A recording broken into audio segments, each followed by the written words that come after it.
Hi friends, welcome on Europedia and this video is related to another topic of Assistant Environment Engineer Exam Gujarat public service commission. आपका syllabus जो आया है जिसका preliminary मई में है उसके दो पार्ट हैं, पार्ट 1 पार्ट 2। पार्ट 1 आपका जनरिक है जिसमें जनरल अवेयरनेस के टॉपिक्स हैं और उसमें से आपके रीजनिंग एप्टीट्यूड है। पार्ट 2 एनवायरनमेंट से रिलेटेड है और उसमें आपके 18 टॉपिक्स हैं और वेल डिफाइंड सिलेबस है, काफ़ी एग्जॉस्टिव सिलेबस है। और आज का मेरा जो वीडियो है वो एक ऐसे ही टॉपिक्स के बारे में है जो कार्बन फुटप्रिंट का टॉपिक आपका सिलेबस में दिया हुआ है।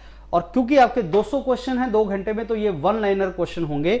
तो हर लेक्चर के एंड में आपको वन लाइनर क्वेश्चन भी ऐड किए हैं, उनको आप देख के उनको रिवाइज कर सकते हैं अच्छे तरीके से। तो ये सिलेबस है फ्रेंड्स जो मैं हर वीडियो में दिखाता हूं आपको। 200 क्वेश्चन है 2 घंटे, इसका मतलब वन लाइनर क्वेश्चन आपका आएगा। ये सिलेबस है, हर टॉपिक को ढंग से करना है और उसके क्वेश्चंस लगाने हैं। आज का टॉपिक मेरा कार्बन फुटप्रिंट है जो मैंने टॉपिक नंबर 2 से उठाया है और ये 18 टॉपिक्स हैं जो आपके पेपर 2 के हैं और उसी तरीके से पेपर 1 के भी टॉपिक हैं। So this is paper 2 and I am sure you have this syllabus और आपके पास ऑलरेडी ये है, आपने इसको रखा होगा और आप इसको रिवाइज कर रहे होंगे। I am sure about that. तो ये 18 टॉपिक्स हैं जो आपको गो थ्रू करने हैं और ये आपका पेपर 1 है। पेपर 1 में भी आपके 10 टॉपिक हैं और उसमें ज्योग्राफी है with reference to Gujarat, cultural heritage with reference to Gujarat, history with reference to Gujarat, Indian economy planning and Indian polity is not with respect to Gujarat but actually constitution तो इंडिया का है, उसके आगे 10 टॉपिक हैं। और उसी तरीके से आपके जनरल मेंटल एबिलिटी के टॉपिक हैं, जनरल साइंस वगैरह है। ये आपका पेपर 1 है। गुजराती ग्रामर गुजराती में होगा और इंग्लिश ग्रामर इंग्लिश में होगा। तो ये पेपर 1 जो है फ्रेंड्स ये सारा गुजराती में है एक्सेप्ट आपका इंग्लिश ग्रामर, वो तो इंग्लिश में ही होगा। That is how you can do it. अब आज का जो टॉपिक है हमारा, जो गुजरात पब्लिक सर्विस कमीशन का गुजरात पॉल्यूशन कंट्रोल बोर्ड की जॉब्स असिस्टेंट एनवायरनमेंट इंजीनियर, और वो टॉपिक है आपका कार्बन फुटप्रिंट। तो पहले होता क्या है? फुटप्रिंट होता है कि जब आप चलोगे तो निशान छोड़ जाओगे, अपने फुट के निशान छोड़ जाओगे। तो वैसे ही जब कोई आप कंबशन करते हो, जब आप कोई फॉसिल फ्यूल जलाते हो तो भाई साहब कुछ आपका निशान छूट जाता है, कोई कार्बन मोनोऑक्साइड डाइऑक्साइड निकल जाती है, कुछ ना कुछ निकल जाता है, तो वो आपका कार्बन फुटप्रिंट होता है। डेफिनेशन ये है, carbon footprinting is to measure total amount of greenhouse gas. अब ग्रीन हाउस गैसेज में कौन कौन सी सिग्निफिकेंट गैसेज हैं? तो 2 नाम तो हमेशा आते हैं, कार्बन डाइऑक्साइड और आपका मीथेन, मार्श गैस जिसको बोलते हैं, नेचुरल गैस बोलते हैं, वो सबसे ज्यादा आता है। Other then that also carbon green house gases हैं जो हम नीचे डिस्कस करेंगे। सो कार्बन डाइऑक्साइड, मीथेन वगैरह जो आपकी गैसेज हैं वो आपके जो रेडिएशन है, अल्ट्रावायलेट रेडिएशन को इंफ्रारेड में चेंज कर देते हैं। जो सोलर रेडिएशन उसको ट्रैप कर लेते हैं, ग्रीन हाउस बन जाता है। और सोलर रेडिएशन को ट्रैप करने के बाद इवेंचुअली वो आपका ग्रीन जो ग्लोबल वार्मिंग प्रोड्यूस करते हैं जिससे क्लाइमेट चेंज आता है। तो कार्बन फुटप्रिंट जो है वो बेसिकली सारा जितना भी एमिशन है हर स्टेज का उसको जोड़ के बनता है, जिसमें आपके अलग अलग स्टेजेस होती हैं प्रोडक्ट्स की और सर्विसेज की, मैन्युफैक्चरिंग, प्रोडक्शन, इन सारी स्टेजेस में जितना भी कार्बन फुटप्रिंट है उसको ऐड कर दिया जाता है। कौन कौन से की पॉइंट्स हैं जिनको याद करना है? वो ये है कि स्कोप क्या है कार्बन फुटप्रिंटिंग का, वो बेसिकली आपको ग्रीन हाउस गैसेज क्या होती हैं, आपकी डायरेक्ट इनडायरेक्ट इमिशन क्या होता है, मेजरिंग यूनिट क्या है, ये बहुत इंपॉर्टेंट है। तो carbon footprint basically is nothing but green house gases, सारी की सारी उसको कार्बन फुटप्रिंट बोलते हैं। अगर एग्जाम में क्वेश्चन आ जाए कि कार्बन फुटप्रिंटिंग होती क्या है, तो आंसर है ग्रीन हाउस गैसेज, जो आप लिबरेट करते हो जब भी आप कोई प्रोसेस करते हो, जब भी आप कोई प्रोडक्ट बनाते हो या जो भी आप काम करते हो। आप घर से ऑफिस चले, आपने कितना कार्बन फुटप्रिंट बनाया, इसका मतलब यह हुआ कि जब आप घर से आप ऑफिस तक आए तो अगर आपने व्हीकल यूज किया तो आप उसके व्हीकल से आपने कितना कार्बन डाइऑक्साइड रिलीज की या आपने और ग्रीन हाउस गैस रिलीज की। तो कौन कौन सी होती हैं ग्रीन हाउस गैसेज वो भी पढ़ेंगे, और कितनी तुमने ग्रीन हाउस गैसेज प्रोड्यूस की वो कार्बन फुटप्रिंट है तुम्हारा। उसको मेजर करने का तरीका वो आप मेजर करते हैं ton of carbon dioxide equivalent, ton of carbon dioxide equivalent, CO2 equivalent, TCO2e, that is a measure of carbon footprinting. ये स्टैंडर्डाइज्ड यूनिट है जो ग्लोबल वार्मिंग प्रोड्यूस करती हैं ग्रीन हाउस गैसेज, उनको मेजर करता है। डायरेक्टली जो बेसिकली एमिशन होता है वो डायरेक्ट जो एंटिटी प्रोड्यूस करती है, जो लाइफ साइकिल ऑफ प्रोडक्ट के साथ एसोसिएटेड है वो इनडायरेक्ट आपका बेसिकली आपका एमिशन है। अब लाइफ साइकिल क्या होती है। किसी भी चीज की लाइफ साइकिल, जब से वो बना से लेके जब तक आपने उसको डिस्पोज ऑफ कर दिया, वो सारी की साइकिल आपकी लाइफ साइकिल है। उस पूरी लाइफ साइकिल में आपने कितना एमिशन प्रोड्यूस किया, वो उसका लाइफ साइकिल एमिशन होता है, वो इनडायरेक्ट एमिशन होता है। तो ग्रीन हाउस गैसेज जो हैं आपकी, वो बेसिकली सारी की सारी मीथेन, नाइट्रोजन, नाइट्रोस ऑक्साइड, ये सारी की सारी गैसेज आपकी ग्रीन हाउस गैसेज हैं। कार्बन फुटप्रिंटिंग इंपॉर्टेंट क्यों है, इसका क्या रीजन है कि कार्बन फुटप्रिंटिंग इंपॉर्टेंट है। एक तो हमें कार्बन फुटप्रिंट की अंडरस्टैंडिंग इसलिए इंपॉर्टेंट है क्योंकि इससे इंडिविजुअल और ऑर्गेनाइजेशंस को यह पता लग जाता है कि कहां पे हमें इंप्रूवमेंट करना है, कहां पे हमें प्रोसेसेस को एफिशिएंट बनाना है, सो दैट हमारा जो कार्बन रिलीज है वो ज्यादा ना हो और ग्लोबल वार्मिंग या क्लाइमेट चेंज पे इंपैक्ट कम हो सके। Transparency and accountability, carbon footprinting जो है वो बिजनेसेस को और गवर्नमेंट को हेल्प कर सकता है, क्योंकि सारी की सारी प्रोसेसेस को बेसिकली ट्रांसपेरेंट बनाया जा सकता है, जिससे पता लगे कि किस प्रोसेस में ज्यादा कार्बन फुटप्रिंट प्रोड्यूस हो रहा है, सो दैट हम पॉलिसीज बना सकें और एमिशन कंट्रोल के डायरेक्शन में काम कर सकें। आप जानते हैं कि there are sustainable development goals and there is a Kyoto protocol, there is a Paris accord, Paris deal, जिसमें गवर्नमेंट्स ने कुछ प्लेजेस लिए हैं कि हम अपने कार्बन डाइऑक्साइड एमिशन को या ग्रीन हाउस गैस एमिशन को रिड्यूस करेंगे। आप ये भी जानते हैं कि there is something which is called net zero emission. Net zero emission means जितना हमने कार्बन को एमिशन किया उतना ही उसको कंज्यूम करेंगे, तो नेट जीरो रहेगा, मतलब हमारा इवेंचुअली जो कार्बन एमिशन है वो नेट जीरो हो जाएगा। तो नेट जीरो एमिशन हमने टारगेट रखा है 2070 तक एमिशन हमारा नेट जीरो एमिशन हो जाएगा। तो नेट जीरो एमिशन भी अगर गवर्नमेंट को प्रोड्यूस करना है तो इवेंचुअली उसको गवर्नमेंट को ही देखना पड़ेगा कि हम कितना कार्बन फुटप्रिंट प्रोड्यूस कर रहे हैं। कार्बन फुटप्रिंट जो है वो डिसीजन लेने में हेल्प करता है किसी भी चीज की कि हमें किस तरीके से मैनेज करना है, पॉलिसी डेवलपमेंट में गवर्नमेंट को हेल्प करता है। और कैलकुलेट इसको कैसे करते हैं, एक कार्बन फुटप्रिंट कैलकुलेटर होते हैं जिनके थ्रू आप ये कैलकुलेट कर सकते हैं कि फुटप्रिंटिंग कितनी प्रोड्यूस हुई। लेकिन रफली मैंने आपको बता दिया, ton of carbon dioxide equivalent की टर्म में हम उसको मेजर करते हैं कि कितनी ग्रीन हाउस गैसेज हमने एमिट की हैं। और बहुत से हमें इंफॉर्मेशन चाहिए होती है कि एनर्जी कंजम्पशन कितनी है, ट्रांसपोर्टेशन हैबिट्स कैसा है, हमने डाइट कैसी ली है, लाइफस्टाइल कैसा है। एक हम टर्म पढ़ते हैं लाइफस्टाइल, मतलब लाइफस्टाइल फॉर एनवायरनमेंट, वो टर्म बहुत ज़्यादा आजकल यूज़ हो रही है, लाइफस्टाइल फॉर एनवायरनमेंट, कि हम अपना लाइफस्टाइल एनवायरनमेंट के हिसाब से उसको बना लें। कार्बन फुटप्रिंट को रिड्यूस कैसे कर सकते हैं, आप एनर्जी एफिशिएंटली यूज़ करो। आप जो अप्लायंसेस हैं उनको बेसिकली आप जैसे हम बोलते हैं जैसे ग्रीन हमारे कंसेप्ट्स होते हैं, ग्रीन एनर्जी कंसेप्ट्स होते हैं, ग्रीन बिल्डिंग्स कंसेप्ट होती हैं, स्मार्ट बिल्डिंग कंसेप्ट होती हैं। स्मार्ट जो कंसेप्ट है वो एफिशिएंट यूज ऑफ एनर्जी से रिलेटेड है, एनर्जी एफिशिएंसी। ट्रांसपोर्टेशन आप प्रॉपर तरीके से करें, अपना व्हीकल की बजाय पब्लिक ट्रांसपोर्ट यूज करें। पब्लिक ट्रांसपोर्ट किससे भी अच्छा है कि आप वॉकिंग जाएं, साइकिल यूज करें। डाइट कंट्रोल करें, आप अपना मीट, रेड मीट वगैरह कम खाएं, नॉन वेजिटेरियन जो मेरे को समझ आ रहा है शायद वो कम खाएं, क्योंकि उससे मे बी एनवायरमेंटल इंपैक्ट होता होगा। सो ऑफसेटिंग, बेसिकली आप ऑफसेटिंग आपको कार्बन एमिशन को, कार्बन जो आपने एमिट अगर करना है आपके ऑर्गेनाइजेशन ने, तो ट्री प्लांटेशन भी करो, नए प्रोजेक्ट लगाओ रिन्यूएबल एनर्जी के। सो बेसिकली आप बैलेंस करो उसको। कुछ फैक्ट्स ऐसे हैं, यूनाइटेड स्टेट्स में 16 टन एवरेज कार्बन फुटप्रिंट है इंडिविजुअल का। पर कैपिटा कार्बन कंजम्पशन सबसे ज्यादा यूएस में है, क्योंकि वो लोग फॉसिल फ्यूल को अपने लग्जरी के लिए यूज करते हैं। जैसे पूरा घर सेंट्रली एयर कंडीशनड है। इंडिया में हम लोग अगर मैक्सिमम यूज करेंगे तो एक हीटर यूज कर लेंगे, राइट, जहां पे आप बैठे हैं वहां पे हीटर यूज कर रहे हैं, पूरे घर को आप सेंट्रली हीटेड थोड़ी कर रहे हैं। तो ये बेसिकली उन कंट्रीज में आप बहुत ज्यादा यूज करते हैं। एवरेज कार्बन फुटप्रिंट ग्लोबल जो है वो 4 टन है और इंडिया में 1.6 है। ये डाटा बहुत इंपॉर्टेंट है कि average footprint, carbon footprint per capita footprint जो है कार्बन का ग्लोबली वो 4 टन है। इंडिया का 1.6 है। इंडिया मोस्ट पॉपुलेटेड नेशन है, सबसे ज्यादा पॉपुलेशन, और यूएस में 16 है। जितना कार्बन फुटप्रिंट कोई कंट्री ज्यादा यूज कर रही है वो उतना ही लग्जरी में कार्बन को यूज कर रही है। That is the meaning of it. So green house gases जितने भी हैं, not only carbon dioxide, methane, nitrous oxide, ये सारी की सारी green house gases basically carbon footprint calculate करने में इसको यूज करते हैं। और एंटायर लाइफ साइकिल प्रोडक्ट और सर्विस का हमें यूज करना पड़ता है हमें इसको निकालने के लिए। और डायरेक्ट एमिशन, इनडायरेक्ट एमिशन मैंने आपको दोनों डिस्कस किया। और डिसीजन मेकिंग के लिए कार्बन फुटप्रिंट का डाटा बहुत इंपॉर्टेंट है। ये मैंने आपसे पहले भी सारी की सारी चीज़ें डिस्कस की।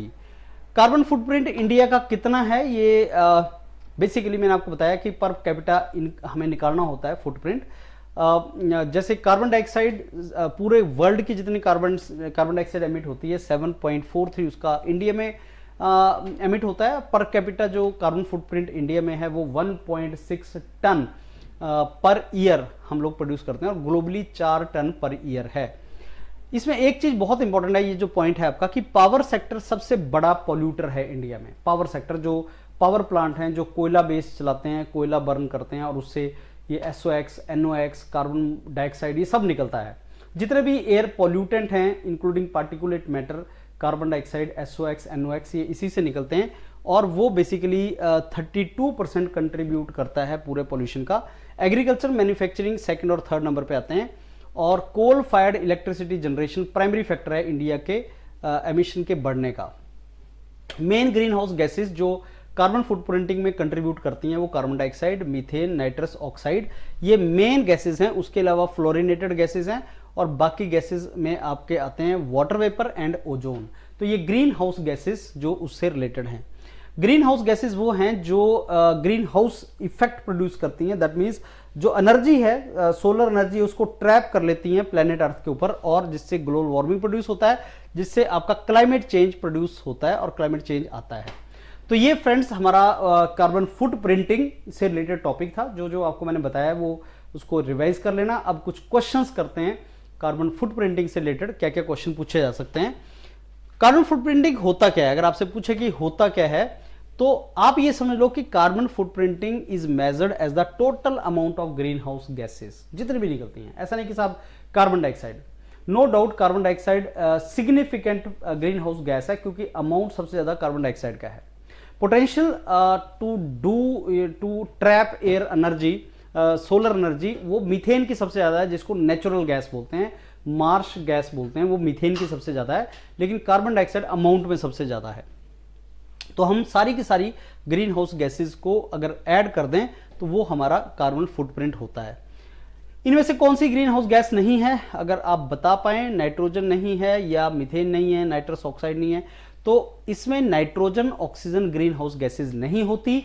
नाइट्रोजन तो आप जानते हो एयर का सिग्निफिकेंट कंपोनेंट है, 77% नाइट्रोजन है और 23% हमारा ऑक्सीजन होता है। तो एयर के मेन कंपोनेंट है ऑक्सीजन और नाइट्रोजन, ये आपकी ग्रीन हाउस गैसेज नहीं है।